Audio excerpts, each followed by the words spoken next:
If someone brings up the topic of the racing industry, the first name that will come to mind is Formula One. When it comes to the racing industry, it has been dominant over the past and the present. In the early 90s, Williams was dominant, and if we move the clock a bit further, it was McLaren which took up the space. Then again, in the early 2000s, Ferrari took up the label, and after that it was Red Bull that was quite a force. All this went on until Mercedes started the current dominance in Formula One.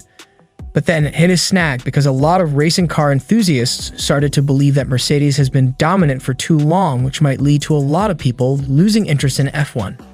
Things turned again with Red Bull giving enough resistance to Mercedes this season. As you can already understand by now, Formula One has been a roller coaster ever since it started. But what concerns us is how is the future looking for Formula One? Who will come into the sport? What will happen to the engines? How is the R&D behind the event looking? Well, put on your seatbelts because we are going to tell you all about what might happen to Formula One in the next few years. Before we get into the actual details, let us give you a small overview of what the scenario is looking like right now. To be very honest, Formula One has never been healthier from all indications. Fan interest is growing incredibly fast day by day. You can just see that all around you.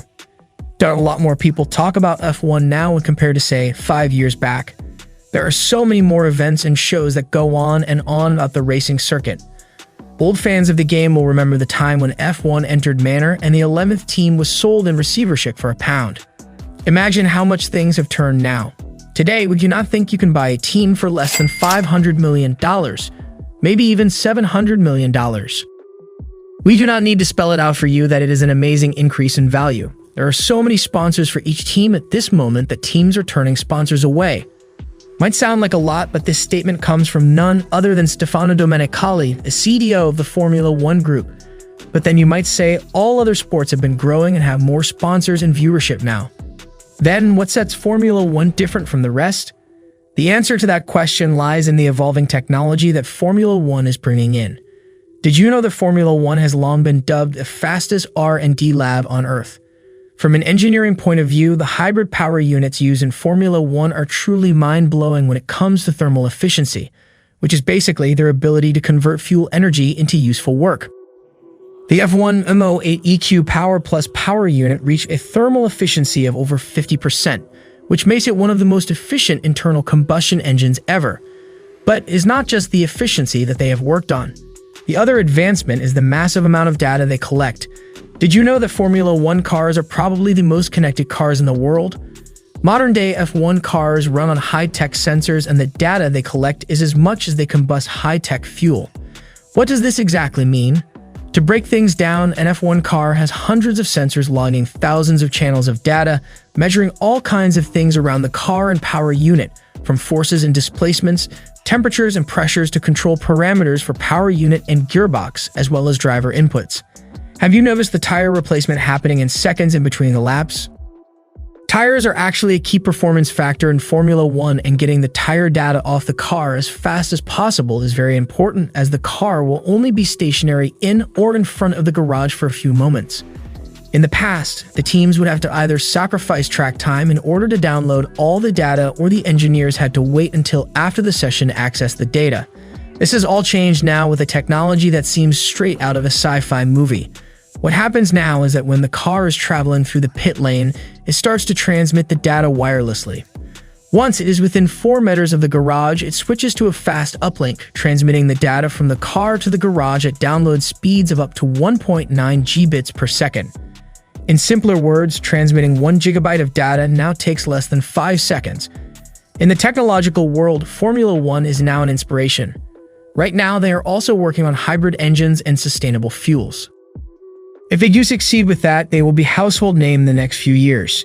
Technology does play a huge part when it comes to Formula One. It is collaborating with numerous tech companies, producing about 5 to 10 terabytes of data every week, and all that is just the tip of the iceberg. They are working with the Daimler R&D groups in Germany to improve suspension systems in road cars, proving that F1 is not just limited to the racing circuit, but also to everyday life. This world is in the middle of the 4th Industrial Revolution, and Formula One is at the forefront of it. Technological advancements in the world of connectivity and data processing mean that F1 is not going to be just something that sports enthusiasts will be aware of now. But let's be real, Formula One is not a tech company. right? So what more things will put it ahead in the coming years? Right now, the focus is on expanding the Formula One base. Stefano Domenicali has repeatedly said that they want to develop in the African area to make it true to the phrase World Championship. In fact, they are even looking forward to making sure that it becomes an area where they can have a Grand Prix very soon. Another region of interest is the Far East. If you have kept on with the sport, you might have noticed there are numerous new ways to attract and engage new fans. There's the drive to survive and the new formats like the F1 Sprint, which have done the work of bringing in more fans successfully. Lawrence Stroll has also laid out a 5-year plan to win at Aston Martin after bringing the British marque back to the grid, while Red Bull have formed their own engine division in response to Honda's departure at the end of the 2021 season. Williams are moving ahead with new ownership with Thurlton. All of this and more interested parties wanting to buy teams confirms exactly what you are thinking, that Formula One as a business is healthy and all their planned technological advancements are working out for them. But is it really working out for them? Yes, Formula One is growing. There is no doubt about that, but there is always the other side to the coin. The question is, how dark is that other side for Formula One? The recent controversy around the Abu Dhabi Grand Prix has kind of highlighted some of the problems that Formula One is facing. Just to refresh your memory, we are referring to the incident where the FIA penalized Lewis Hamilton for not showing up to the awards ceremony rather than examining why it bent its own rules so that another driver could win the championship, as alleged by many fans. A lot of people have also raised questions as to how badly inclusive the sport is. There are only 5 female drivers in its 71-year-old history, and is mostly populated with drivers from wealthy backgrounds. And while there is indeed all the talk about making it more sustainable, the idea of an event showcasing vehicles that do barely 6 mph seems out of touch with that promise. Just to look at the statistics, back in 2019, the sport admitted that every race season emits 256,000 tons of carbon dioxide, which is the equivalent of the annual output of nearly 55,652 typical passenger vehicles, and that is quite a concerning amount.